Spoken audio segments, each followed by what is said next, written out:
Good morning, Grace Community Chapel. Excellent to be here with you on Wednesday. Sorry I missed yesterday. Yesterday was a pretty full day for Alyssa and I. But looking at the starting of kind of discussing what's going on in Holy Week, I felt like we're going to have to miss some stuff that I wanted to address since I didn't hit yesterday. But this part of Holy Week is extremely important. And so we're going to start in our discussions of Holy Week this week, specifically around Jesus cleansing the temple. That's where we're going to start. And so I'm going to read the accounts of cleansing the temple. And then we're going to have a conversation around the temple, around what it kind of means, why it's important, and all of those elements that Jesus is driving at specifically. Specifically, what we'll be looking at today is we're going to be looking at three passages. We could certainly look at more, but we're going to try to focus on three. We're going to focus on the passage in Matthew, we're going to focus on the passage in Mark, and we're going to focus on the passage in Luke. We're going to look at the passage in John, but we're not going to focus on it as much, and I'll explain that to you in a little bit. So I'm going to read the three accounts. We're not going to read the account in John, but we're going to read the other three accounts, and then we're going to kind of go through the details on that. So what you have before you is Matthew chapter 21, starting in verse 12. And then we will read the other three accounts, or other two accounts, Mark and Luke, and then we will go ahead and begin a discussion.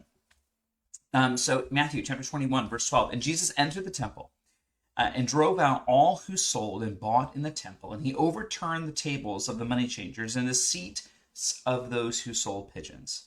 He said to them, "It is written, my house shall be called a house of prayer, but you have made it a den of robbers." And the blind and the lame came up to him in the temple, and he healed them. But when the chief priests and the scribes saw the wonderful things that he did, and the children crying out in the temple, "Hosanna to the Son of David," they were indignant. And they said to him, "Do you hear what these are saying?" And Jesus said to them, "Yes, have you never read that out of the mouth of infants and nursing babies have prepared praise?" And leaving them, he went out of the city to Bethany and lodged there. Now, reading in Mark chapter 11, starting in verse 15. And they came to Jerusalem, and he entered the temple and began to drive out those who sold and those who bought. I'm going to just adjust the script there so we guys can see it easier. Those who sold and those who bought in the temple, and he overturned the tables of the money changers and the seats of those who sold pigeons. And he would not allow anyone carrying anything through the temple. And he was teaching them, saying, Is it not written, my house shall be called a house of prayer for all nations, but you have made it a den of robbers. And the chief priests and the scribes heard it, and they were seeking a way to destroy him, for they feared him, because all the crowd was astonished at his teaching. And when evening came, they went out of the city. Luke chapter 19, verses 45 to 48. And he entered the temple and began to drive out those who sold, saying, "It is written, my house shall be a house of prayer, but you have made it a den of robbers." And he was teaching daily in the temple, and the chief priests and the scribes and the principal men of the people were seeking to destroy him, but they did not find anything they could do, for all the people were hanging on his words. So we have three accounts specifically of Jesus cleansing the temple, and each one focuses on a different detail of the account. Now, I'm going to assert this to you, and I'm still struggling with my perspective on this. I've kind of flip-flopped a little bit here and there, but here is where I am today, and this may change again, and I might find a more reasonable argument. So, in the story of John, that John tells in his gospel, John puts the cleansing of the temple. He has a cleansing of the temple in chapter 2 of John. So you get chapter 1, which is kind of not really a birth narrative. It is a narrative of Jesus and who he is. And then we have the story of the wedding at Canaan. And then we have Jesus cleansing the temple. So it's pretty quick in the story of John. Now, all that John tells us is that it's the Passover of the Jews is at hand, and Jesus went up to Jerusalem. Now, many scholars assert that there are two cleansings of the temple. There is the cleansing of the temple that occurs here at the beginning of Jesus' ministry, and then there's a cleansing that occurs at the end of Jesus' ministry. However, they do that because John appears to be chronological in everything else that he writes.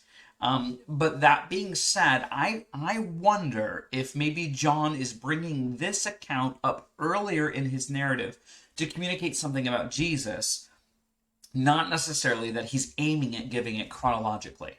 John does not record any cleansing of the temple post the triumphal entry. But he does detail the rejection of Jesus by the Pharisees and the scribes, just like the other three gospels do. That's why the other three are considered the synoptic gospels. They share very similar details, words, and all those things, and John seems to be very different than the rest. Still, the story jives with everything else, but there's clearly different details being given by John that wasn't recorded by the other three.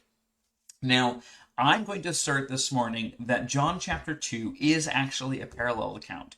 And so what we see here specifically is the same thing that is being said by Jesus later on. He does the same things, and I'll explain that why. So verse 13 of John chapter 2, I'm going to go ahead and read this one now. The Passover of Jesus was at hand. Jesus went to Jerusalem. In the temple he found those were selling oxen and sheep. He was selling oxygen, that would be true. And pigeons, and the money changers sitting there. And making a whip of cords, he drove them all out of the temple with the sheep and the oxen. And he poured out the coins of the money changers and overturned their tables. And he told those who sold the pigeons, "Take these things away, and do not make my Father's house a house of trade." His disciples remembered that it was written, "Zeal for your house will consume me." So the Jews said to him, "What signs do you show us for doing these things?" And Jesus answered them, "Destroy this temple, and in 3 days I will rise it up."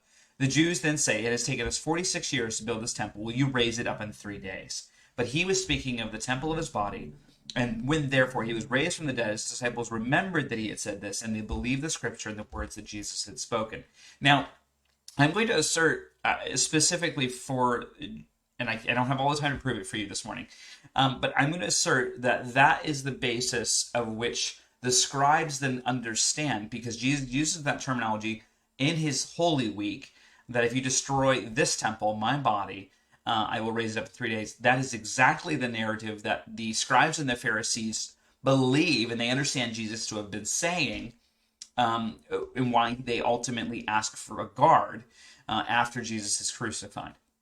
And so I believe that this event is the very same events that takes place at the end of John's Gospel, and which is recorded in the proper chronological time period in the other three Gospels.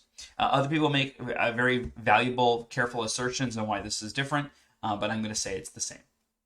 But let's get back a little bit to the story and what happened. So we see in all three accounts, actually let's start with the Luke account. Luke account's the shortest, but what you'll notice is right before Jesus cleanses the temple, we have the triumphal entry in Luke. You're going to see the exact same thing in all three parallel accounts, is that right before Jesus cleanses the temple, it's the day of the triumphal entry. We know the day of the triumphal entry is on Sunday. We know that for a fact. It's the first day of the week. And so we recognize that Jesus is now cleansing the temple the first day of the week of Passover week, the first day of Holy Week. And so what happens directly afterwards is the authority of Jesus is challenged, and that he gives two parables, only one parable in Luke, that implicates the Pharisees and their unbelief. And all of that concludes with the Pharisees not willing to ask them any more questions and just decide that they're going to kill him. So we see in Luke's account that he enters the temple and he begins to drive out those who sold, saying, "It is written, my house shall be a house of prayer, but you have made it a den of robbers." Now, why might he say that? The other gospel accounts give us a little bit more details. But here's what happens. In Jewish law, you were required to give a temple tax of a half a shekel for each person. Now, Exodus chapter 30, verses 11 through 16 specifically details this. And it's for people who are well, people who are able-bodied, not plague-ridden, and that have no issues of their body. They were to give a half a shekel tax in thanks to the Lord. And so Jews and visitors from other nations, they came to pay their taxes when they offered their sacrifices or when they participated in these holy rites, especially Passover week. But, however, foreign coins would have the likeness of pagan emperors, pagan gods, and so they would not be accepted in God's temple. So money changers exchanged those foreign currencies for Jewish temple money. And so they did this with what was supposed to be a small tax included. Now, this small tax ended up being more than a small tax, and it became an exorbitant profit. Rather than providing the service as a business from another part of town, they would exploit specifically the religious zeal of the visitors to Jerusalem, and that they would use an exchange rate. They would determine their own exchange rate. So money changers then took advantage of poor and the foreigners who were pouring into Jerusalem for Passover. So they would determine, oh, your money in Egypt, you're coming with this particular coin. Well, that's only worth this much temple coin, and so you need this much Egyptian coin in order to equal as much temple coin as you would need. And if you need to purchase an animal because you chose not to bring your animal all the way from Egypt, you're sure we have the appropriate sacrificial animals here, and they cost this, which is equal to your, and they didn't have an exchange rate. And this is what happens even now. When you go to foreign countries, there's this exchange of goods and monies, and a lot of times if you don't go to the right place, they're going to rob you. They're going to declare that your money is less valuable than it actually is. And so that's what's happening here, and so that's why it's a den of robbers. And so he said it's supposed to be a house of prayer for all people, but you've made it a den of robbers. Teaching daily in the temple. Luke notes this. So Jesus comes back the rest of this week, Monday, Tuesday, and Wednesday, and teaches in the temple each day. And they are just irritated by Jesus being there, and they want him dead, but all of the people are listening to what he has to say. And so next, they challenge his authority. They tell him, you don't have authority. What authority do you have to do these things? Jesus basically, in all three synoptic accounts, says, well, on what authority did John do these things? If you answer me, then I'll answer you. And they cannot. And so he gives two parables, the parable of the wicked servant, and specifically another parable regarding fruit. And both of those demonstrate that they don't recognize the truth of who he is. And so he ultimately condemns them. And so the other account in Matthew, we see again, he enters the temple after the triumphal entry. He drives out, overturns the tables of the money changers, overturns the seats of those who sold pigeons. Pigeons were one of the cheaper sacrifices that you could use. He says the very same thing. My house shall be called a house of prayer, but you have made it a den of robbers. And verse 14 tells us that the blind and the lame came into the temple and he healed them. So not only is he casting out the money changers and those who are doing trade, but he's also healing the blind and the lame, those who were supposed to be paying the temple tax, or would not have to pay the temple tax because they aren't well. He's making them well. And it's interesting, Matthew notes, when the chief priests and the scribes saw the wonderful things that he did, I like how the ESV translates that. Jesus is doing a great thing, and they're upset. They're mad. And not only that are they mad because of the wonderful things that he did, but also because the very children inside the temple area are crying out, Hosanna, praise to God, save us, Son of David. And so they were indignant. They were mad. He is taking on an authority and a position for himself that they do not believe he should have. And so they point out to him, do you hear what these are saying? And Jesus then says, out of the mouth of infants and nursing babes, you have prepared praise. Jesus is saying what they're saying is right. What they're saying is right. And then he says he leaves and goes out of the city. Same thing we see in all three accounts. Last account here, in Mark. And this is where I want to kind of key in on something that Mark says that's unique to the other three. That's important. So they come to Jerusalem. He enters the temple, began to drive out those who sold and bought in the temple, overturning tables of money changers. Same thing. Seats of those who sold pigeons. Same thing. And he would not allow anyone to carry anything through the temple. This is the idea of them picking up things and carrying the things that they want to, their gains, their money. He's like, no, don't carry it. Keep it behind. Then he was teaching and saying to them, "Is it not written, my house shall be called a house of prayer of all nations." Do you see that? Of all nations. That is something that's important to Jesus. And let me explain a little bit why. So I'm going to show you on your screen on the left-hand side here, hoping it works. I'm going to try to show you Solomon's temple. Now, the temple that we're currently talking about in the accounts of Matthew, it's not Solomon's temple. But this will at least give you at least a starting idea of what Solomon's temple looked like. So Solomon's temple had a outer court and an inner court. But the outer court really wasn't much of anything. It was, really not really well articulated as it would be in Herod's temple. You'll see that in a moment. And so you have this temple, you have a stone altar, and you have an outer court. It's probably about the size of an American football field, maybe a little bit less. You can see that on the screen there. And inside of the temple, you would have specifically the two places. You have the holy place, and then you have the Holy of Holies, which is behind the veil. You can see that on your screen now. You have the golden lampstands, the table of showbread, the altar of incense. Then you have the veil, where you have the curtain, the large curtain, and then behind the veil and the curtain, you would have the cherubim standing next to the Ark of the Covenant, which would be the Holies of Holies. The priest would only go into that area one time a year on the Day of Atonement. And so this is a comparison showing you the difference between Solomon's temple, which is there on the left, and Herod's temple, which is the one that Jesus is specifically at. As you can see, this is significantly larger. You still have a very similar size of Solomon's temple in the first kind of block, the holy place. And you'll notice that there is this women's courtyard. So the men and the women were to be separated. The women could go into the women's courtyard, but they could not enter into the holy place, let alone the Holy of Holies, of course. But so there's this holy place for just men. On the temple would be, the altar would be there very similarly, and then you'd have the women's courtyard.